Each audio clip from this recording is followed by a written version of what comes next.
P-BCMA CAR-T cells were selected for an oral presentation at ASH this year, abstract number 134.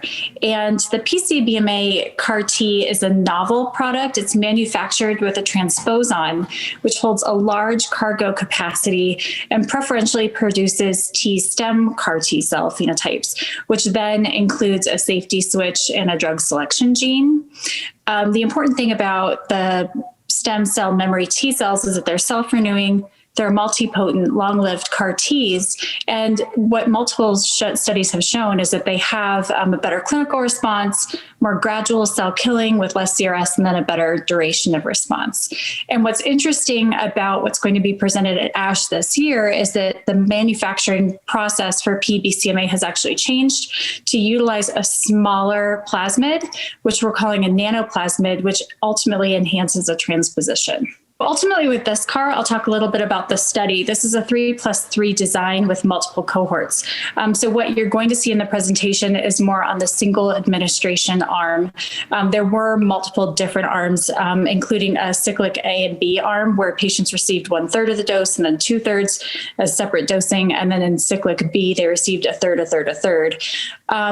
Three additional cohorts are too small to report on at this time, but those include giving rituximab at day -12 and day -5, and then Q8 weeks after infusion to decrease the production of anti-CAR-T antibodies.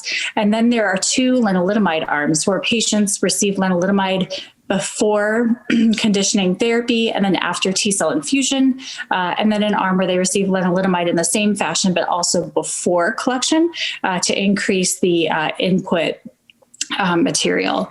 So with this CAR-T, it's similar to other CAR-Ts that are out there in terms that the average patient has received a proteasome inhibitor and a immunomodulatory inhibitor. And if they had had greater 3 lines of therapies, they were included.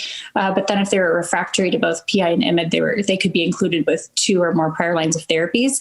And then also allowed, which is interesting with this product, if you'd had prior BCMA therapy, now that we know that BiTEs are available, as well as antibody drug conjugates or prior CAR-T, they could be enrolled as well. Now, what's very exciting for patients in the clinic is that 53 evaluable patients were looked at for the presentation, but 16 of those patients actually received their infusion and total therapy as an outpatient. The one other thing that's very exciting about this study is that there will no longer be production in the old fashion with this product. So they'll be sticking with the nanoplasmid manufacturing, and that will be continued in the dose escalations in a single administration.